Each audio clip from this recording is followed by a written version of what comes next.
Talking this morning about the impact of antisocial car meets across the UK.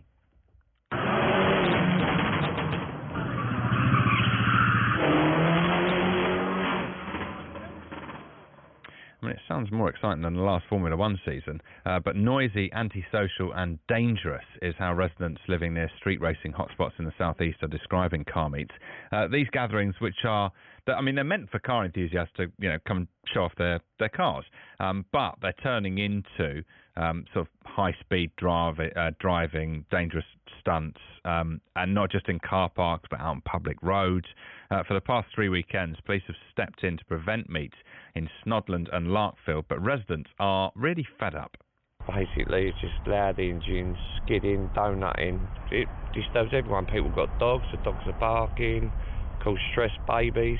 But it's got worse over the last 3-4 years. Yeah. Number of meets, the noise, people got to get up for work, all the time. Babies have been woken up, and it's just, they don't care. Earlier on, we spoke to our South East Investigations reporter, Ben Moore, who's been investigating the issue in Sussex and gained access to one of the meets. The young people there were quite happy to talk to us and sort of defend their pastime, as it were. And I suppose it's that thing that a lot of young people have where they sort of feel quite invincible, and they were quite confident that they knew how to handle their cars, that they knew what they were doing, and that they were trying to be as considerate as possible by having it on, this industrial estate, not near people. But I must say, some of the stuff we saw there was quite eye-opening. That they would drive at these incredible speeds up and down this sort of strip of the industrial estate, very, very close to the crowds.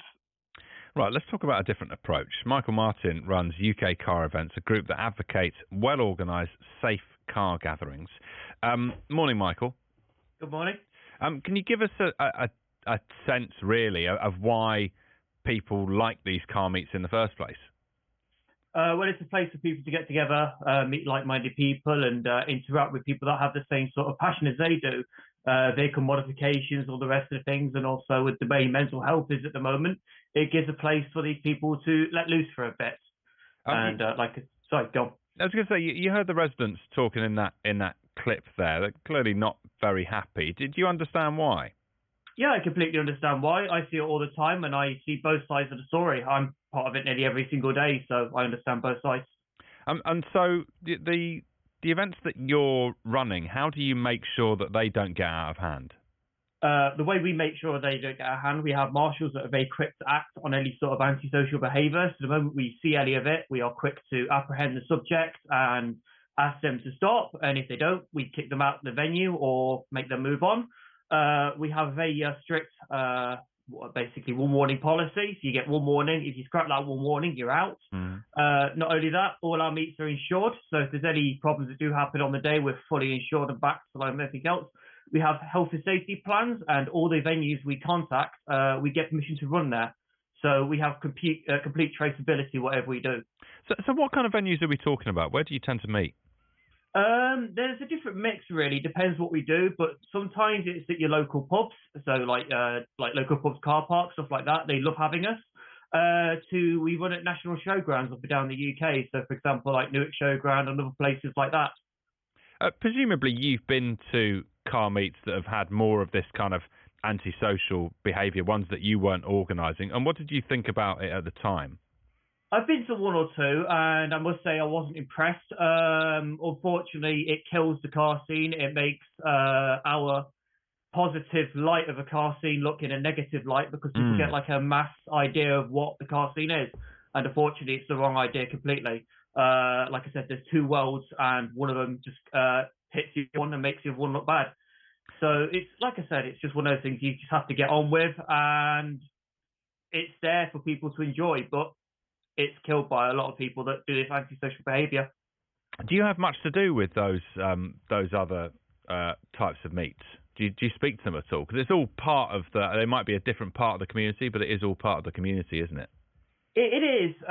Sometimes I speak to them, but I tend to try and keep myself away from them. Sometimes they ask me to help them, educate them in the way to run car meets, because some of them, they want to run car meets, but they're attracting the wrong crowd, and the organisers don't know how to deal with it. But some of them are completely for the antisocial side of it.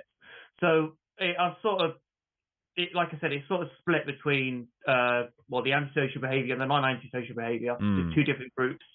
Is it kind of annoying for you because the antisocial group are giving all car enthusiasts a bad name? Yeah, it's really annoying, and it's very difficult for me as a company organizer to run these events, because you speak to many venues and they're like, "Oh, we don't want you because of the stigma the car scene has at the moment." So it's really hard to get venues because it's destroyed by this other scene as such. What would you do about that other scene? Would you try and ban them? I don't think it's worth banning them, because in the long run, whatever you do, they will come back, they'll move location. I think it's more better educating them in the sense of what they're doing is dangerous, and then giving them a place to do this, to host their car meets, to get on away and just help them, educate them. It's better to educate someone than just flat out banning it. How do you actually enforce good behaviour at your events? Because I guess you don't have any sort of specific powers. And I wonder if sometimes people will just kick off and say, well, no, I'll do what I like. Well, we have a very good, strong relationship with every local police force we work with. So when we're in, for example, like Nottingham, we have a good relationship with the Nottingham Police Force. Sometimes they attend our events, and that helps out significantly for us to control the members at the shows or the meets as such. Other times, it's a case of, getting them off the venue. Because it's our venue, it's private land, we have full force ability to get people off the venue if we want to. The moment they're on public roads, though, we can't do anything, because that's the moment it's stopped to us, and hence to the police. I've got to ask you before I let you go, what are you driving at the moment?